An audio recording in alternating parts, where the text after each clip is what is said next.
A big thank you to the organizers for setting the stage, getting all the key stakeholders in this room for the 2045 vision, and it's a collective vision. It belongs to all of us. I am Mandar. I am the CFO for Prudential Sharia, the number one Sharia life insurance company in Indonesia. I think today, through my presentation, I will try and give the context about the biggest opportunity that's lying untapped in the protection space in Indonesia, especially in the Sharia context. So I'll spend some time on how we can convert it, what are we doing, what's holding us back, and how can we do it together.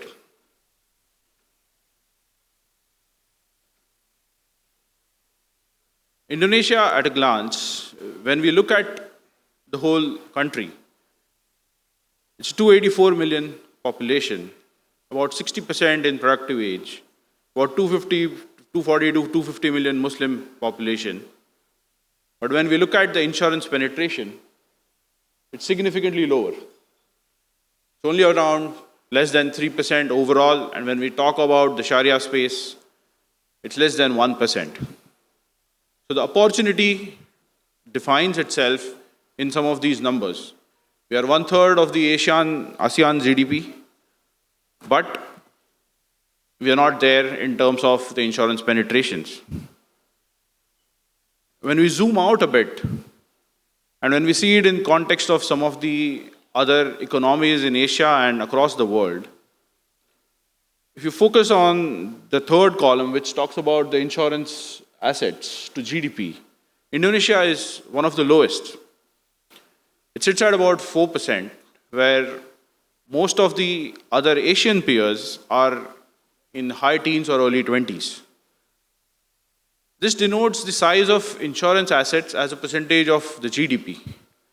Not just the insurance assets, when we look at some of the other assets as well, the banking assets, the market capitalization in the stock index, the pension assets, Indonesia is at the bottom for most of these metrics. It only tells us one thing: the opportunity is huge.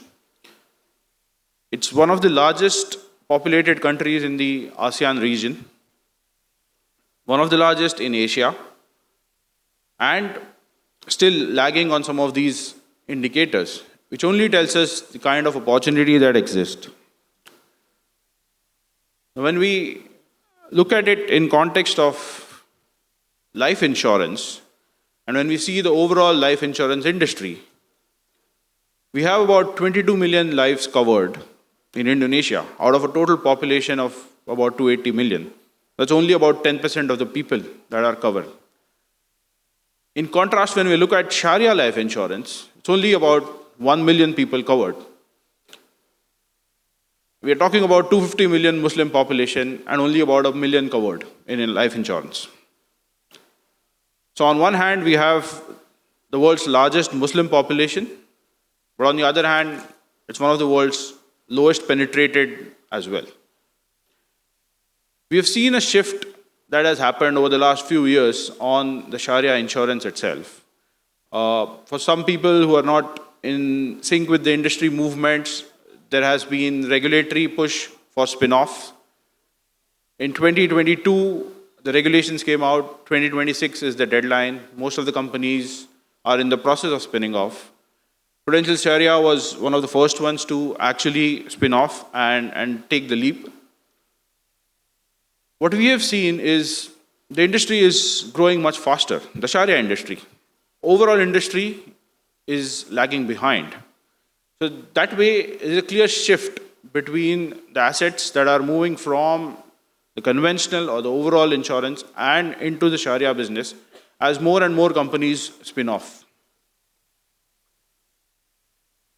All of this is actually supported by a lot of strong tailwinds that we have on ground and through policy changes.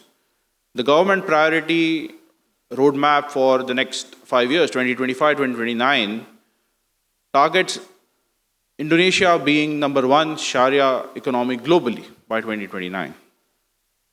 That's a very strong push. And that's why all the spin-off regulations we are seeing, not just in the insurance industry, but in a lot of other industries as well.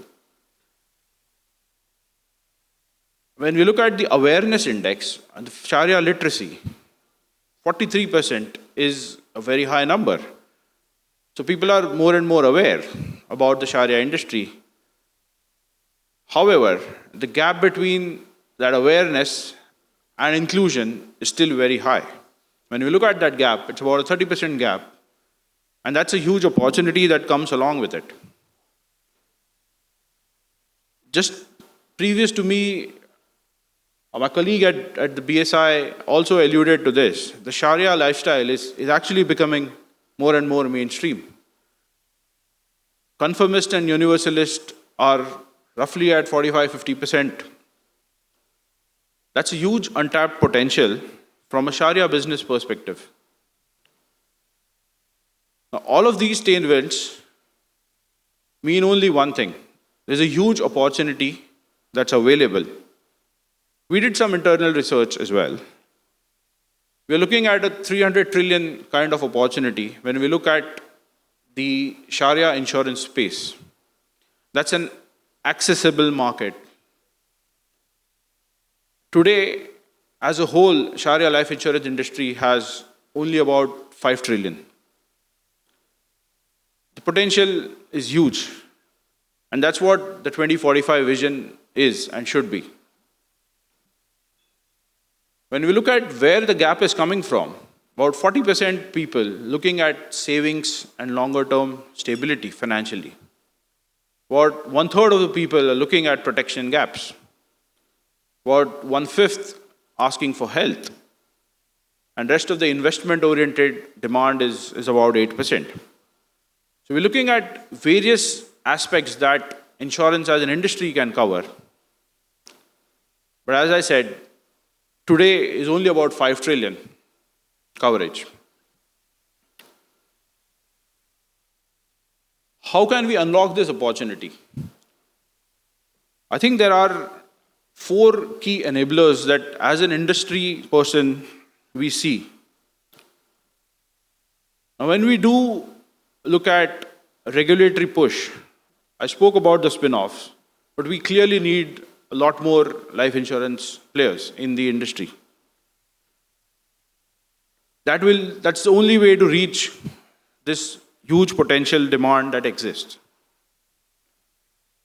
On the technology front, we have to leverage AI, we have to leverage technology to make sure we are able to assess all the 17,000 islands and can cover population across this widespread, geographically widespread country.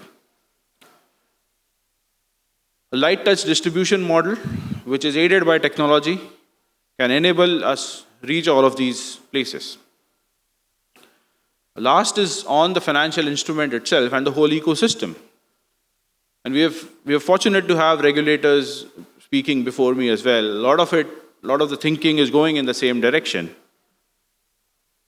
Being from finance, I'll talk about this financial instruments gap in a little bit more context.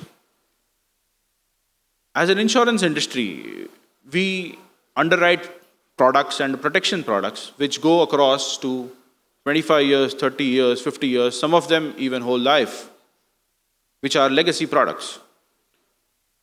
To support these protection products, we need longer term assets. Currently, we have a very limited ecosystem on the financial instruments.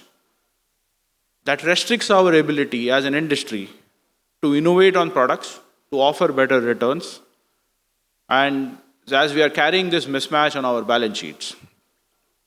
On one side, we have assets which are only about 10 years, 15 years. On the other side, we have liabilities that go up to 25 years, 30 years. And we keep exploring ways to minimize that gap. These long-term investments can also help in nation building, which is the left side of the slide that you see. When we look at IMAS 2045 and beyond, this is a ready capital available for deployment into very long-term infrastructure projects which will help build this vision forward. As Prudential, what are we doing? We're already leading the industry. We have the largest agency force, about 64,000 plus agents. We have partnerships with the largest Sharia bank in Indonesia, which is Bank Sharia Indonesia, plus other regional partnerships that we have with UOB and Standard Chartered and SMBC. We have other institutional partnerships which help us extending our reach, create more awareness, and drive the financial literacy across through organizations like Al-Azhar, Muhammadiyah.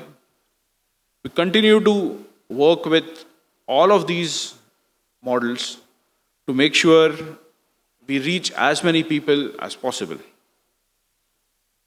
Of course, our big set of enablers remain technology, and we are at an AI forum. We're seeing a lot of innovation that's happening outside the room as well. We deploy technology, we deploy AI, we deploy machine learning in our BAU that's embedded as a part of our processes. We have a network of more than 400 true priority hospitals. Out of them, 38 are government hospitals.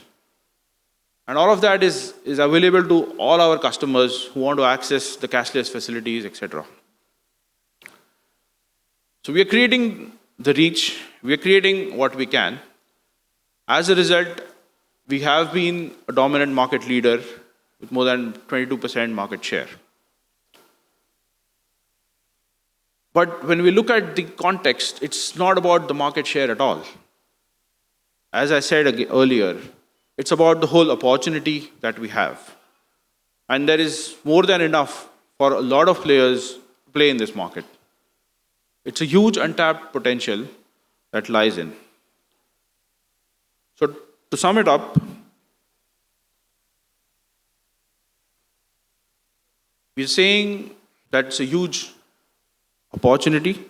It's about 284 million population that we have. About 40% of the families do not have any sort of protection. So we are looking at covering that gap, and the opportunity is there for everybody to claim. With a bit of support from the regulators, with a bit of support from the industries, the banking sector, this is something that we can definitely do. Demographics are a destiny, but the financial architecture beneath that is a choice. It's a responsibility as an industry on where we are going. And we are happy to partner with everybody to make this IMARS 2045. When the Indonesian people arrive at that, it's a very different state. Thank you.